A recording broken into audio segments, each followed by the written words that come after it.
Hello बच्चों, let's read this question. The question says explain dual nature of radiation and matter and describe briefly Davisson and Germer experiment for qualitative verification of matter waves. तो इस question के अंदर हमसे क्या कहा जा रहा है कि हमें एक्सप्लेन करना है dual nature of radiation and matter and describe करना है डेविसन जर्मर एक्सपेरिमेंट को कि मैटर वेव के लिए किस प्रकार से क्वालिटेटिव वेरिफिकेशन इसके द्वारा दिया गया था डी ब्रोगली इक्वेशन के लिए. सो यदि मैं बात करूं इसके लिए की कंसेप्ट की, तो की कंसेप्ट मेरे पास क्या हो जाएगा? की कंसेप्ट. इस क्वेश्चन के लिए की कंसेप्ट यही होगा कि जो हमारे पास कोई भी मैटर है उससे एसोसिएटेड रेडिएशन भी होती है, यानी कि वेवलेंथ भी एक एसोसिएटेड होती है. कोई भी मूविंग पार्टिकल है तो उससे यानी कि वो वेव फॉर्म के अंदर भी बिहेव कर सकता है. यदि सिंपल वर्ड्स में बोला जाए तो कोई भी मैटर पार्टिकल है तो मैटर है तो उसके अंदर दो क्वांटिटीज हो सकती है साथ में.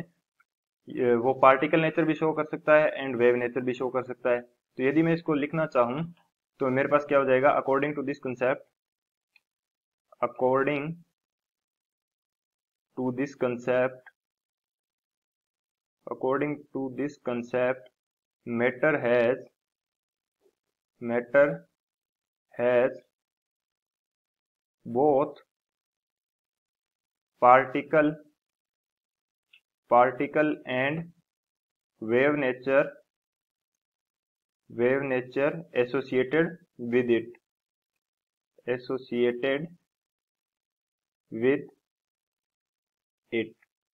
यानी कि इस कंसेप्ट के अनुसार कोई भी मैटर है तो उसके अंदर पार्टिकल एंड वेव नेचर दोनों एसोसिएटेड होती है. तो ये हमारा dual nature of radiation and matter इसलिए इसको कहा जाता है क्योंकि इसके अंदर wave nature and particle nature बहुत प्रेजेंट होंगी, तो ड्यूल नेचर इसको बोला जाएगा. तो ये जो ड्यूल नेचर है इसको सेटिस्फाई करने के लिए या वेरिफिकेशन करने के लिए बहुत सारे एक्सपेरिमेंट किए गए एंड कुछ जो है रूल्स भी दिए गए. एंड जो हमारे पास काफी सारे रूल हैं जो पार्टिकल नेचर को वेरीफाई करते हैं एंड काफी सारे हैं जो वेव नेचर को भी वेरीफाई करते हैं. यदि मैं लिखना चाहूं particle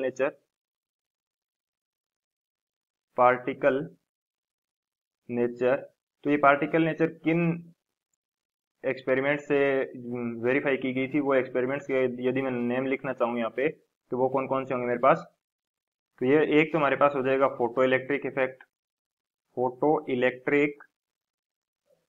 electric effect, Crompton effect.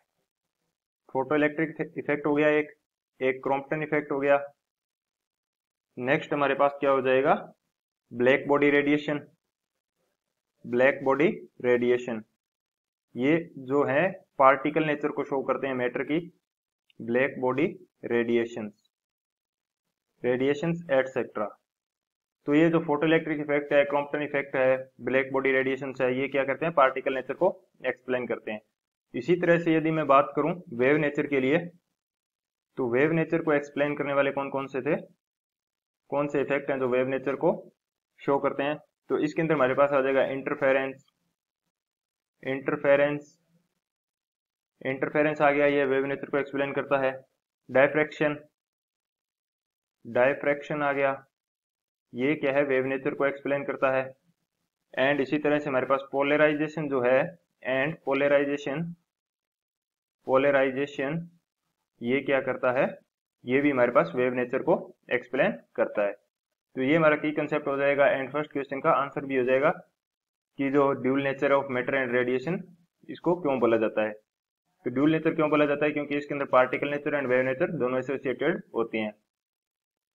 अब यदि बात की जाए डेविसन जर्मर एक्सपेरिमेंट की, तो डेविसन जर्मर एक्सपेरिमेंट के द्वारा जो था डी ब्रोगली इक्वेशन के लिए एक्सपेरिमेंटिकल प्रूफ दिया गया था डेविसन जर्मर एक्सपेरिमेंट द्वारा.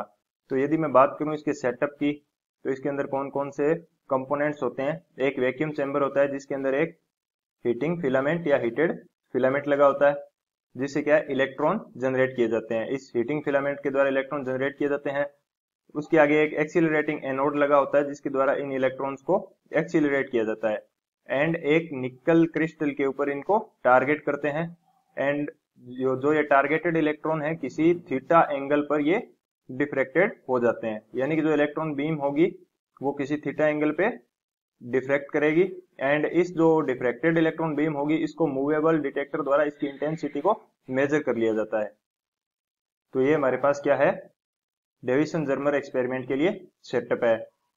जो हीटिंग फिलामेंट है इसको हाई वोल्टेज के अंदर जब इसको गर्म किया जाएगा तो इसे इलेक्ट्रॉन बीम जनरेट होगी, उसको एक्सीलरेटिंग एनोड द्वारा एक्सीलरेट किया जाएगा एंड निकल क्रिस्टल के ऊपर टारगेट करेंगे। तो निकल क्रिस्टल से टकराने के बाद ये इलेक्ट्रॉन बीम है किसी थीटा एंगल पर डिफ्लेक्ट करेगी एंड मूवेबल डिटेक्टर होता है, इसकी सहायता से इंटेंसिटी को मेजर कर लेंगे। तो यदि मैं वर्डिंग लिखना चाहूं इसके लिए तो वर्डिंग मेरे पास क्या होगी, experiment given by Davisson and Germer.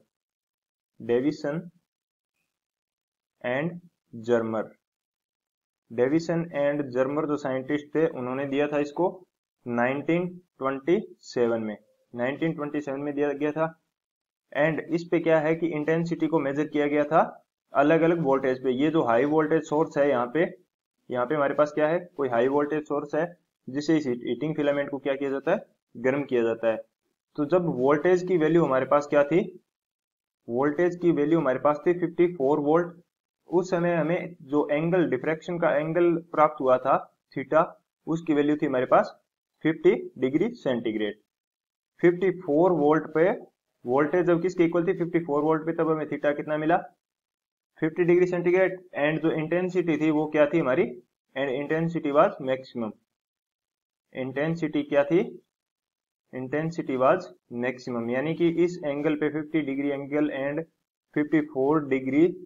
54 voltage पे जो इंटेंसिटी क्या थी हमें मैक्सिमम प्राप्त हुई। अब ये जो थीटा 50 डिग्री हमें मिला है इसको ब्रेग्स इक्वेशन के अंदर पुट करने के बाद में ब्रेग्स इक्वेशन हमारे पास क्या थी, ब्रेग्स इक्वेशन इसके अंदर ब्रेग इक्वेशन थी हमारे पास 2d sine theta is equal to n lambda. तो इस इक्वेशन के अंदर पुट करने के बाद में हमें लैम्डा की वैल्यू हमने कैलकुलेट की। तो इस डेविसन जर्मर एक्सपेरिमेंट से लैम्डा की वैल्यू हमारे पास कितनी आई, 0.167 नैनोमीटर। ये हमारे पास वैल्यू कितनी आई, 0.167 नैनोमीटर के इक्वल इलेक्ट्रॉन के लिए हमारे पास लैम्डा आ गया। एंड ये जो लैम्डा की वैल्यू थी ये डी ब्रोगली ने जो कैलकुलेट की थी लैम्डा की वैल्यू, किस फॉर्मूले से, उन्होंने वेवलेंथ कैलकुलेट की थी h/p, इसको डी ब्रोगली इक्वेशन कहते हैं, इससे कैलकुलेट की थी। इससे कैलकुलेटेड वैल्यू कितनी आई थी, ये भी हमारे पास नियरली 0.167 नैनोमीटर के इक्वल आ रही थी। ये क्या थी, नियरली 0.167 नैनोमीटर के इक्वल। तो इस एक्सपेरिमेंट से भी सेम वैल्यू आ रही थी। तो एक्सपेरिमेंटल प्रूफ दिया गया कि जो डी ब्रोगली इक्वेशन है वो करेक्ट है। So this is the final answer. I hope you understood it well. Best of luck. Thank you.